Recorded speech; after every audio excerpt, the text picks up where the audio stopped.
If you like classic mob arenas, then this map is for you. Hello, I'm LegoBro from the Vertex team, and this series is about checking out some of the Minecraft community's custom maps.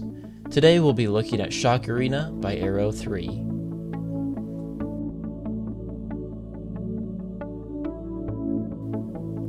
Arrow 3 describes Shock Arena as a single-player or multiplayer map where you fight 50 waves of increasingly difficult monsters, using their drops to craft better weapons and armor. Again, we're going to be judging this map using the buffs rubric. So first let's look at building. I noticed that this map is pretty small and only had one fighting chamber, which made progression feel much slower. I would add multiple arenas that you could go through rather than having the same iron box throughout the whole game. So to review, more arenas or more interesting main area or arena would really help, and also avoid big boxes too. For building, I'm giving this map a score of 2.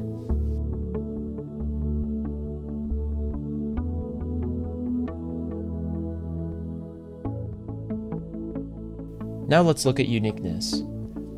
PvE in this sense is a little overdone, and with few interesting mechanics, this map is lacking in uniqueness. The only unique part of this map was the random debuffs, which gave you blindness, bad luck, or made fireballs fall from the sky. The easiest way to make your map more unique is to add custom items. Also, custom enemies are always fun to learn their attacks.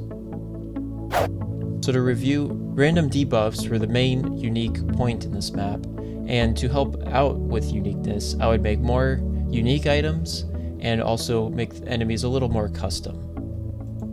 For uniqueness, I'm giving this map a score of 3.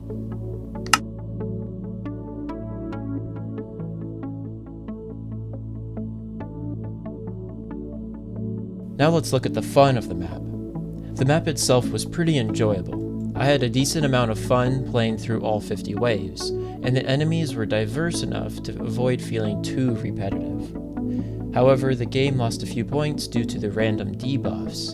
To be more precise, the debuff called Apocalypse, where fireballs rain from the sky. When you first encounter these, you don't really know what to do, and they can also instantly kill you if they hit you. That's a bad combo for those learning the map for the first time. Not only that, but they also play a flashing particle.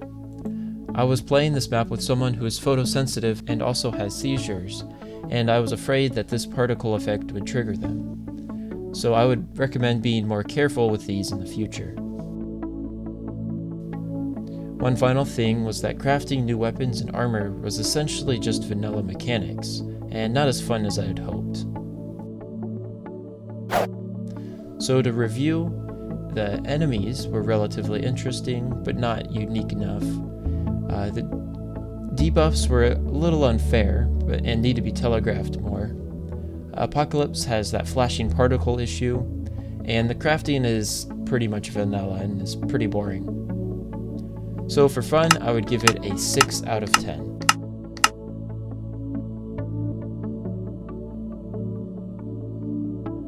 Moving on to functions.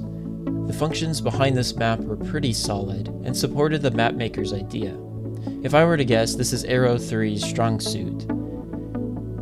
The shop was really fluid to use, and I also enjoyed the way the mobs were summoned in. I believe they were randomized, but they also played particles and played a noise, so that if one summons behind you, you can't be killed by bad luck as much. I dropped a couple points since I felt like more debuffs would have helped, and just a few more smaller upgrades would have made the map that much better.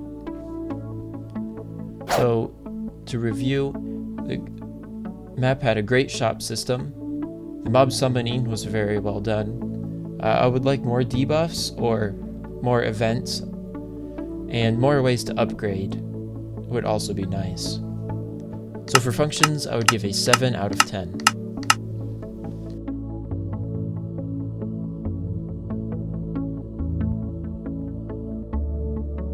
Finally, let's look at the stability of the map.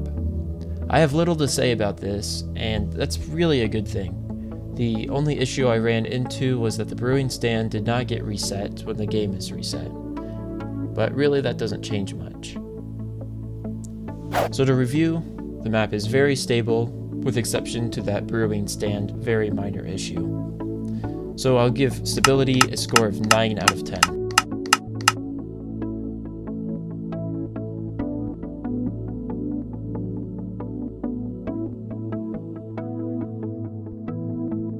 Overall, this map has scored a 5.4 out of 10. This map is a good example of how a simple concept can be done fairly well. There were a few things lacking, but this map lays a solid foundation for your future maps. Thanks to Arrow3 for making this map, and also to you for watching. If you have any ideas on future maps for review, feel free to message me, and I'm also looking for people to do these reviews with.